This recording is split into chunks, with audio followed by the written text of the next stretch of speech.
pedir para você deixar sua Bíblia aberta em Filipenses, que é o texto que nós vamos ler, tá bom?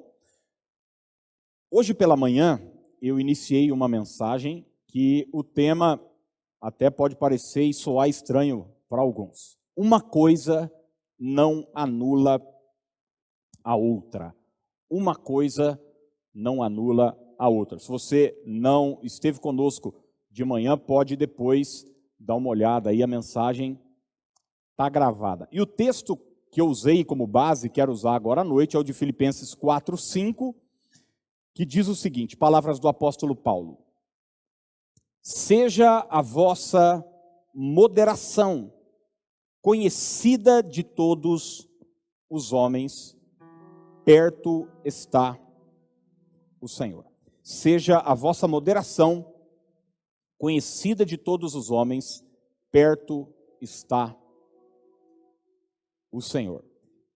E justamente, já pela manhã, nós começamos falando como o desequilíbrio na nossa caminhada com Deus pode ser prejudicial. O entendimento desequilibrado, extremo. Bom, a nossa carne sempre vai pender para os extremos. É muito curioso, por exemplo, numa discussão de um casal, de um casamento, alguém dizer, não fale mais isso, não gosto que você fale isso, daí o outro diz, tá bom, então eu também não falo mais nada. Né? Quer dizer, não, você pode falar, mas você precisa entender que algumas coisas você não deve falar. Eu dei o exemplo de criança, né? Às vezes a criança está aprontando em casa, você chega e fala, filho, não faça isso, por favor. E a criança diz, não pode fazer nada. Não, pode fazer algumas coisas e outras você não pode fazer. Então, esse pensamento binário que sempre nos leva para os extremos é sempre resultado da nossa carne. E o problema é que às vezes a gente leva essa mentalidade, essa forma de encarar a vida também para a maneira como nos relacionamos com a palavra de Deus e como tocamos a nossa vida espiritual. A igreja cristã já viveu momentos de extremismo e ainda vive hoje. Por exemplo, a igreja já viveu momentos onde a santidade era um objetivo extremo, mas não uma santidade bíblica, uma santidade performática. E nesse movimento, muitas proibições surgiram. Não podia nada, não podia roupa, não podia maquiagem, não podia televisão, não podia se cuidar, não podia isso, não podia aquilo outro. E daí, enfim, isso foi sufocante. E agora a impressão é que nós estamos do outro lado do pêndulo, onde tudo pode. E vem Paulo escrevendo a Timóteo, dizendo, Timóteo, a chave é a moderação. A chave é o equilíbrio. Ele vai dizer para Timóteo, escrevendo aos Filipenses, né? Ele vai repetir a mesma ideia para Timóteo, em 2 Timóteo, falando que Deus não nos deu espírito de timidez, mas de poder, de amor e de moderação. E hoje cedo eu falei duas coisas, só vou citá-las. A primeira delas, promessa não anula fé. Promessa não anula fé. Essas duas coisas precisam andar juntas. O fato de Deus ter uma promessa para a minha vida não me deixa isento de responder essa promessa acreditando, exercitando a minha fé. Promessa de Deus não pode ser uma muleta para eu viver uma vida com a guarda baixa. Não. Deus me promete e eu acredito. A segunda coisa que nós conversamos aqui é que graça não anula santificação.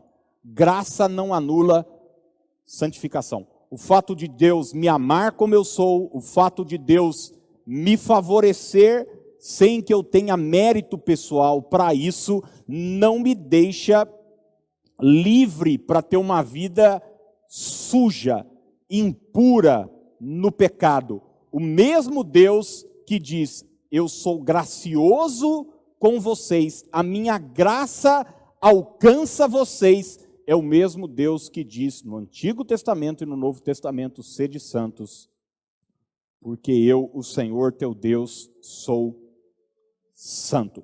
E entrando já no corpo da mensagem agora da noite, a terceira verdade que eu quero deixar para você é que proteção não anula vigilância.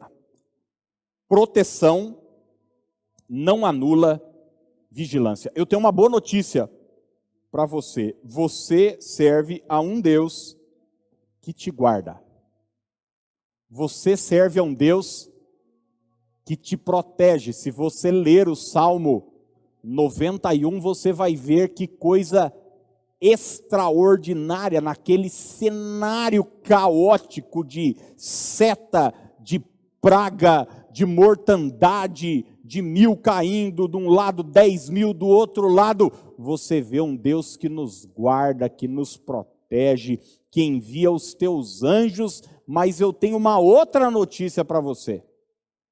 O mesmo Deus que te guarda, te diz: se cuida, se proteja, seja vigilante, se cuide. Não é porque Deus me guarda que eu serei imprudente.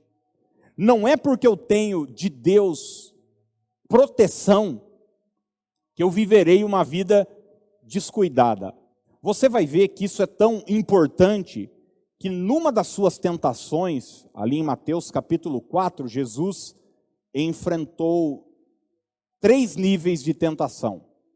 Quando Satanás mostra as pedras para ele e diz: você é filho de Deus, manda que estas pedras se transformem em pães, lembrando que ele está há 40 dias jejuando.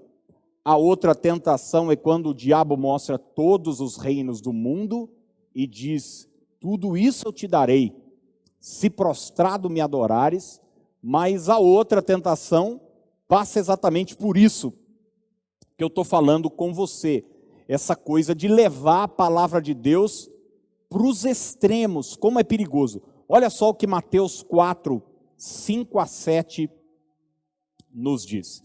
Então, o diabo o levou à cidade santa, colocou-o na parte mais alta do templo e lhe disse: se és filho de Deus, joga-te daqui para baixo, pois está escrito: ele dará ordens a seus anjos a seu respeito, e com as mãos eles o segurarão, para que você não tropece em alguma pedra. Só abrir um parênteses, aliás, o diabo está citando para Jesus o Salmo 91. O Salmo 91. Olha que coisa, como ter uma visão desequilibrada da palavra de Deus pode ser prejudicial para a nossa vida. O diabo diz o seguinte: ele está no pináculo do templo, na parte mais alta do templo, e ele diz para Jesus o seguinte: pula daqui, dá um show. Você tem garantias de que você vai ser protegido, de que um anjo vai te guardar e te proteger. Jesus lhe respondeu: também está escrito. Olha o que Jesus está dizendo. Jesus não chega para o diabo, é curioso isso, e diz: o que você falou é mentira. Porque não era. O que você falou não é verdade. Não, era verdade. O Salmo 91 é real. Mas Jesus está dizendo: mas existe uma outra coisa que está escrita também. Isso que você falou não anula isso que eu vou dizer agora. E ele diz: está escrito, não ponha à prova o Senhor, seu Deus. Em outra versão diz: não tentarás o Senhor, teu Deus. Jesus tinha uma visão ampla da palavra. É por isso que eu digo sempre, irmãos, e não é uma bateção numa tecla de um pastor chato que fica falando para ler a Bíblia, para não sei o quê. Por favor, abandone a sua caixinha de promessa. Por favor, abandone essa relação de horóscopo, de búzios, que porventura alguns podem ter da palavra, sabe, de ficar fazendo sorteio, abrindo e apontando. Você precisa ter uma visão ampla da palavra de Deus. É por isso que é importante você pegar um livro da Bíblia, ler completo, pegar uma parte da Bíblia, ler completa, estudar, não só ler, estudar, saber o contexto histórico, pegar uma mensagem como essa e centenas de outras que estão disponíveis e olhar, e anotar, e buscar, e pesquisar, porque isso vai te livrar dos extremos. Muitas tentações que nós enfrentamos na vida, o diabo usa a própria palavra de Deus. Quantos de nós, no momento de tentação, já não recebemos uma voz maligna dizendo, viu, Davi também pecou, ele era o homem segundo o coração de Deus. Se você tem uma visão ampla da palavra de Deus, você sabe que de fato Davi pecou e que ele era o homem segundo o coração de Deus. Mas você também sabe que isso está registrado não como uma licença para você pecar, mas como um alerta para você não pecar, porque isso trouxe inúmeros estragos na vida dele. Uma de suas filhas foi estuprada, um filho foi assassinado, depois o outro filho foi morto também. Uma série de desastres aconteceram na vida de Davi, mas o diabo, no momento da tentação, ele só vai te mostrar um lado da moeda. Então entenda e guarda isso. Uma coisa não anula a outra. O fato de Deus te proteger não te deixa imune, isento de ter cuidado, de ser vigilante. Gente, para alguns, isso aqui que eu vou falar agora pode parecer a coisa mais até engraçada. Mas eu conheço inúmeros cristãos que não fazem plano de saúde, mesmo tendo condição, que não fazem um seguro de vida, mesmo tendo condição, que não colocam o carro no seguro, mesmo tendo condição, e usam a Bíblia como argumento, dizendo, não, eu tenho um Deus que me guarda. Não fazem um plano de aposentadoria, não guardam dinheiro. É certo, gente, que existem momentos da vida da gente que você não tem recurso para ter um plano médico e tal. Eu entendo, já tive, faz parte. Mas se você tem, entenda que o fato de Deus te guardar, te proteger, o fato de Deus prometer que vai te curar, não te deixa livre de fazer a sua parte, de fazer o que lhe cabe. E o que lhe cabe? Ser cuidadoso, ser vigilante. O Salmo 127, verso 1, diz assim na parte B do versículo: se o Senhor não guardar a cidade, em vão vigia a sentinela. Olha só. O Senhor guarda, a sentinela vigia. O fato do Senhor estar guardando, não colocou a sentinela de folga. Não, a sentinela continua lá, vigiando, prestando atenção, olhando, tendo cuidado, mas com o entendimento. É o Senhor quem guarda. Uma coisa não anula a outra. E na nossa vida espiritual, precisa ser assim. Por isso, é que a mesma Bíblia que nos garante proteção, que nos garante vitória contra o inimigo, também diz em Efésios, capítulo 4, verso 27, o seguinte: nem deis lugar ao diabo, nem deis lugar ao diabo. Então, eu espero estar sendo extremamente claro para você. Não pense que a proteção de Deus é uma licença para você viver uma vida descuidada em todos os níveis da sua vida. Eu dei alguns exemplos aqui, como fazer um seguro de carro e um plano médico, mas isso pode e deve ser aplicado em todas as áreas, em todos os níveis da nossa vida. A gente tem a garantia de que o Senhor vai proteger a nossa família, vai guardar a nossa casa, mas a gente deve fazer a nossa parte no que diz respeito a ter vigilância no tratamento com o nosso cônjuge, com os nossos filhos. Então, a proteção não anula a vigilância.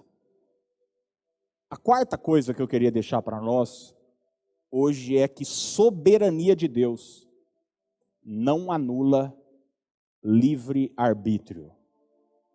Soberania de Deus não anula livre-arbítrio. Para muitos isso soa natural, mas eu quero dizer para você que eu conheço pastores que saem no tapa por causa dessas duas coisas aqui. Como se uma coisa anulasse a outra. Eu, quando vejo eles saindo no tapa, eu pego um café e tomo. Porque me dá sono. Esse tipo de conversa sempre extrema, sempre levada para um lado, achando que uma coisa pode anular ou tem que anular a outra. Não, a Bíblia vai nos apresentar em Gênesis e até o Apocalipse um Deus que é soberano, um Deus que governa, um Deus que nada foge do seu domínio. Ele é o Senhor da história. Ele é soberano. Ele sabe de todas as coisas. E a mesma Bíblia que vai nos apresentar esse Deus soberano, que sabe todas as coisas, que controla a história, vai nos mostrar um Deus que dá ao homem a possibilidade de fazer escolha, de tomar decisão. Por exemplo, a história da humanidade começa deixando claro já essas duas verdades. A soberania de Deus e o livre-arbítrio. Começa já declarando, no princípio, criou Deus os céus e a terra.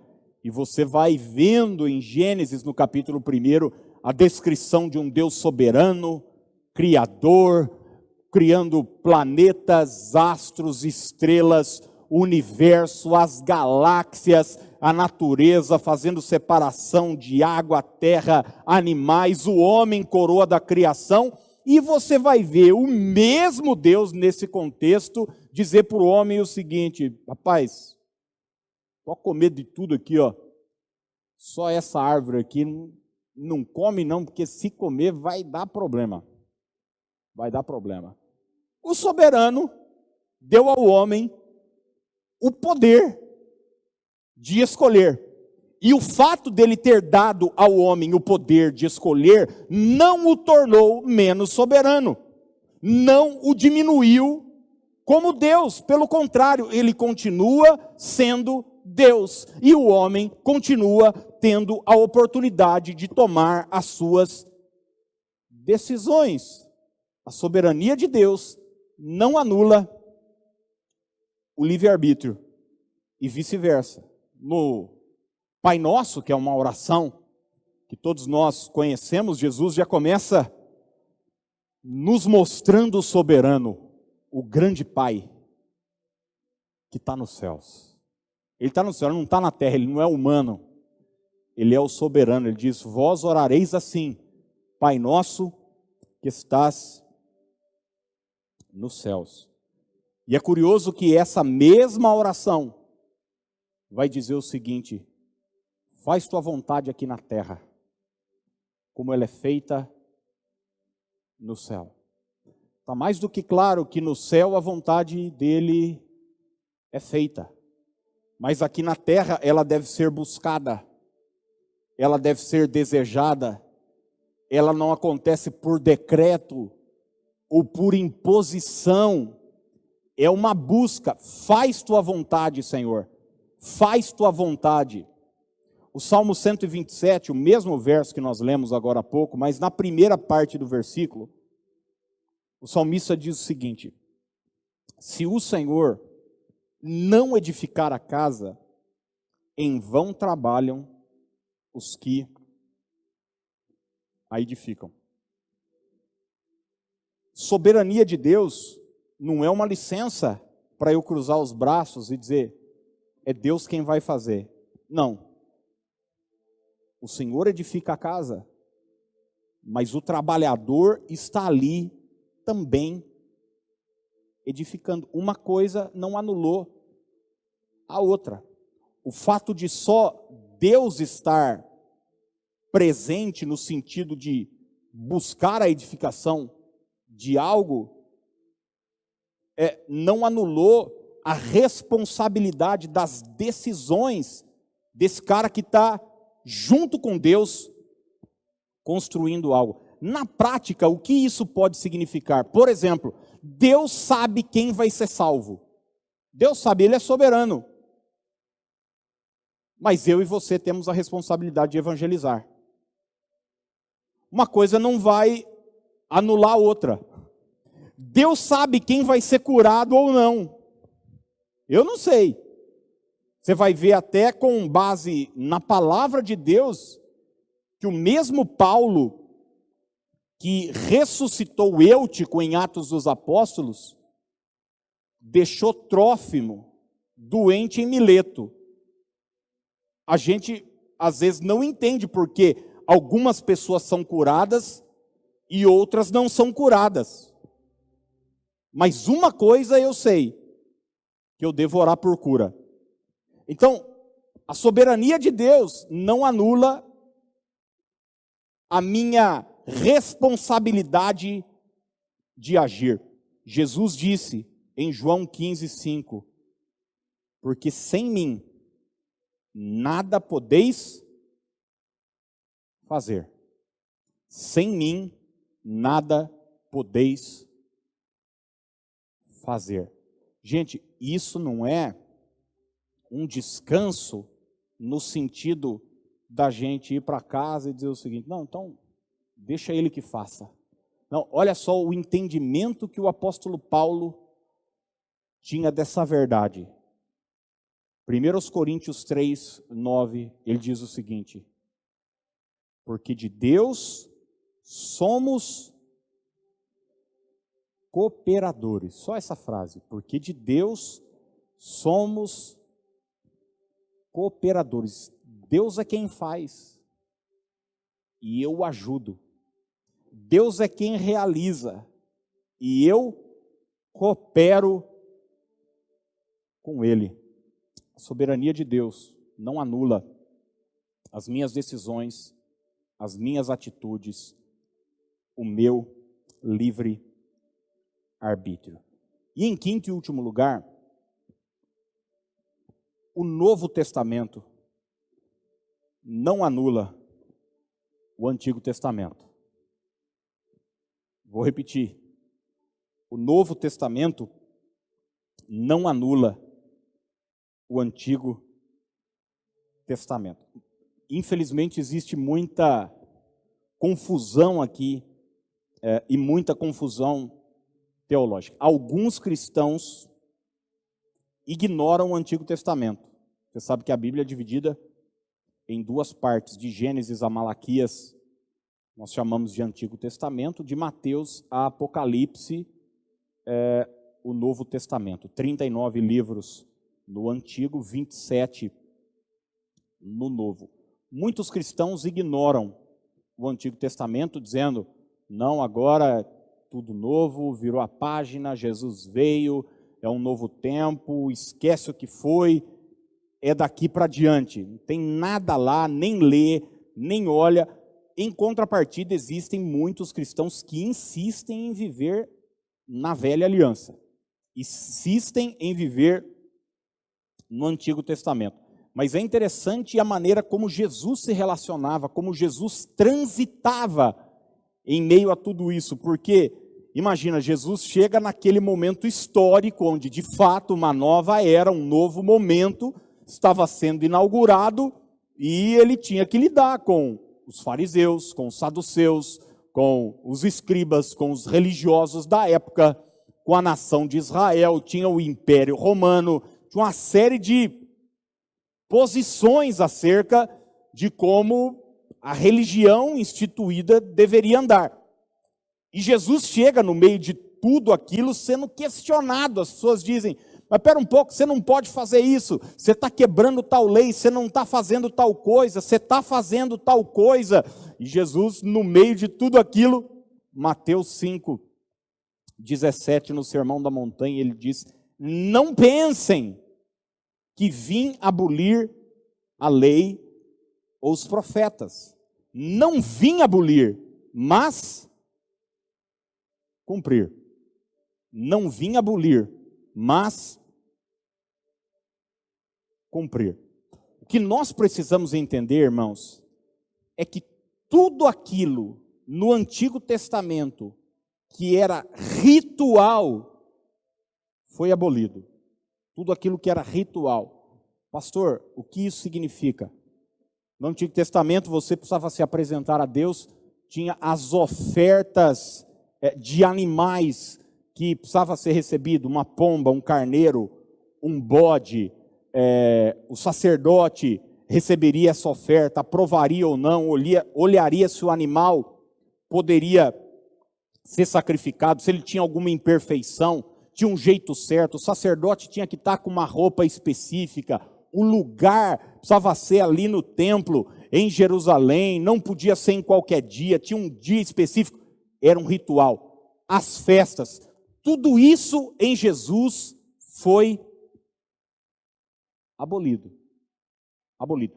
João Batista diz: ele é o Cordeiro de Deus, que tira o pecado do mundo.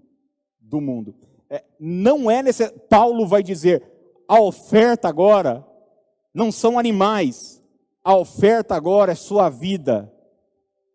Se apresente a Deus como sacrifício vivo, santo e agradável a Deus. Então, a parte de ritual foi abolido, passado, datas específicas, festas específicas. Eu sei que tem crentes que adoram judaizar. Gente, eu fui para Israel, é encantador. Mas quando eu chego numa igreja, eu vejo, em vez de uma cruz, um candelabro, em vez de uma cruz, uma bandeira de... Nada, pode ter bandeira de Israel, pode ter bandeira da Romênia na igreja, pode ter bandeira de tudo que é países.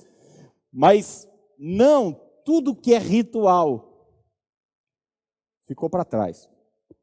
Olha o que Paulo escreveu em Colossenses, é um texto que vai te dar uma ideia clara do que eu estou falando. Colossenses 2, 16 e 17. Portanto, não permitam que ninguém os julgue pelo que vocês comem ou bebem, ou com relação a alguma festividade religiosa, ou a celebração das luas novas, ou dos dias de sábado. Olha o que Paulo está falando. Não permita, porque existiam judaizantes na igreja, religiosos na igreja, dizendo o seguinte: você se converteu, então vai ter que circuncidar. Isso era uma prática ritualística do judeu, que ficou presa no Antigo Testamento. Ah, você se converteu, então agora, por exemplo, você não pode mais comer carne de porco, porque o Antigo Testamento proíbe comer carne de porco. Então Paulo chega dizendo: gente, não permita que ninguém apareça dizendo o que você deve comer, o que você deve beber, as festas que você deve guardar, alguns dias especiais. E ele vai continuar dizendo, porque essas coisas, que coisas, gente? O sábado, as festas, os rituais, o cuidado com a alimentação, ele diz, estas coisas são sombras do que haveria de vir. A realidade, porém, encontra-se em Cristo. Cristo é a chave que muda todas as coisas. Essa era a crise que os fariseus tinham com ele, porque os discípulos de Jesus estavam com fome, eles iam lá e pegavam alguma coisa para comer no sábado. E os fariseus falavam, esses caras não estão guardando o sábado. E Jesus dizia, gente, vocês têm que entender o seguinte, o sábado, o homem não foi feito para o sábado foi feito para o homem. Vocês estão invertendo os valores. Alguém precisava de ajuda, Jesus ajudava no sábado. Não interessa se era domingo, segunda, sábado. Isso deixava os fariseus malucos. Jesus estava mostrando o seguinte, que tudo isso era só uma sombra, era só uma ideia, era só um vislumbre do que viria. A realidade, de fato, é Cristo. Porém, aquilo no Antigo Testamento que é moral, o que é moral? O que é ritual é o dia, devo guardar, não devo, a festa, circuncisão, alimentação, tudo isso são rituais. Mas aquilo que é moral, não só é preservado no Antigo Testamento, mas é aprofundado o seu sentido no Novo Testamento, perdão. Quando eu digo aquilo que é moral, eu estou falando em especial dos 10 mandamentos. Se você olhar Êxodo, capítulo 20, você vai ver que existe uma série de leis morais. Não construir imagens e escultura e não se dobrar diante dessas imagens, contra a idolatria, honrar pai e mãe, não levantar falso testemunho, lei moral condenando o assassinato, condenando o adultério, condenando a cobiça.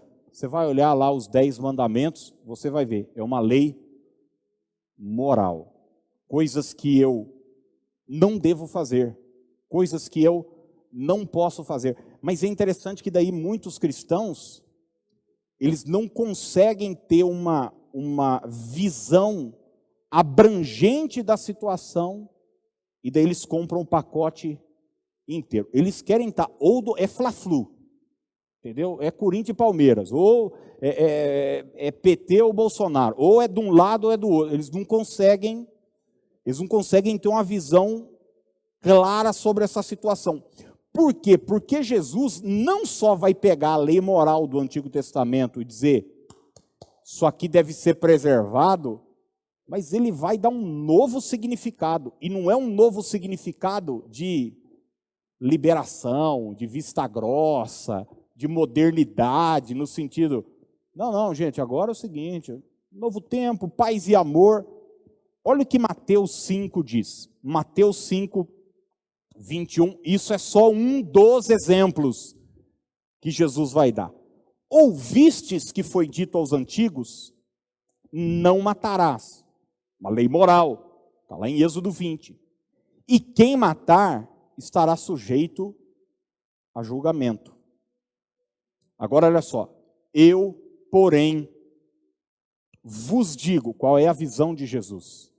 Eu, porém, vos digo que todo aquele que sem motivo se irar contra seu irmão estará sujeito a julgamento.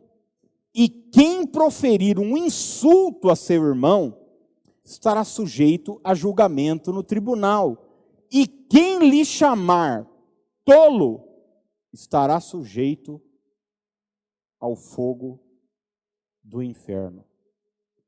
Tem gente que acha que Jesus veio para tornar as coisas mais, mais fáceis, no sentido de Jesus subiu a régua, gente.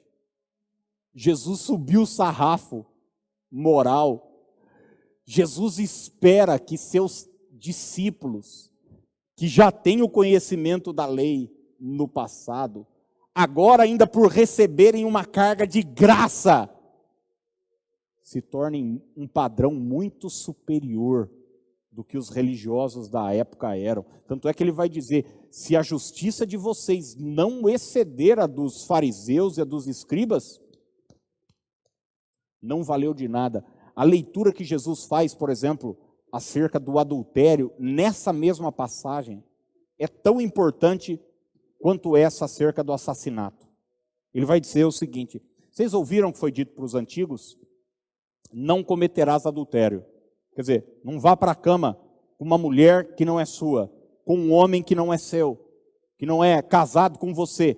Ele diz: eu, porém, vos digo, se você olhar para uma mulher e a desejar no coração, ela não é sua mulher, e desejar ela de forma ilícita no seu coração, você já cometeu adultério.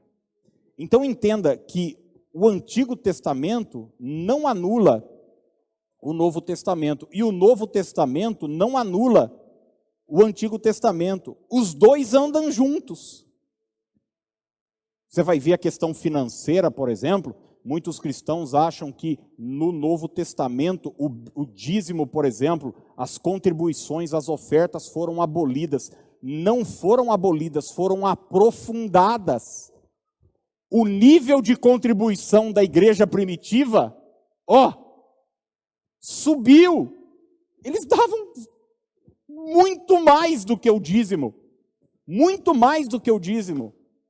Então, não caia na ideia e no equívoco de que você tem que escolher um lado. Uma coisa não anula a outra.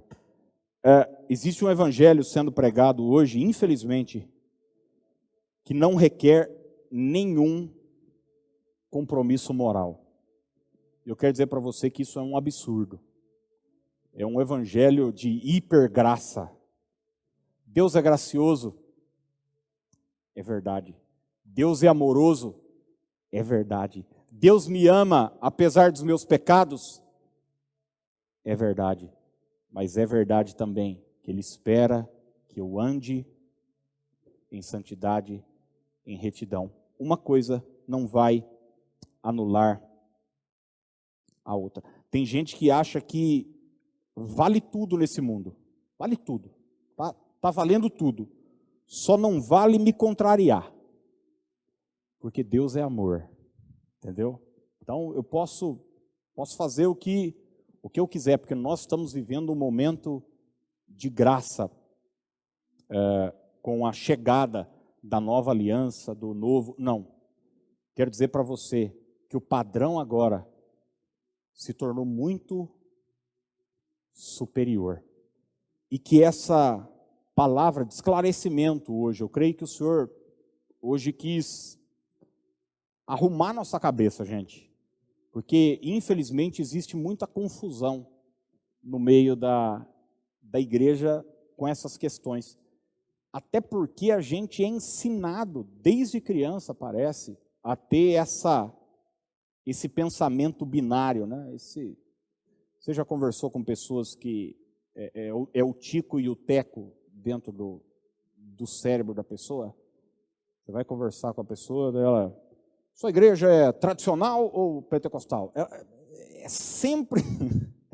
Ela quer sempre saber dos extremos. Eu até ouvi de um pastor, colega uma vez, dizendo que um desses chegou para um cara lá e falando, e lá na sua igreja, tal, como é que é?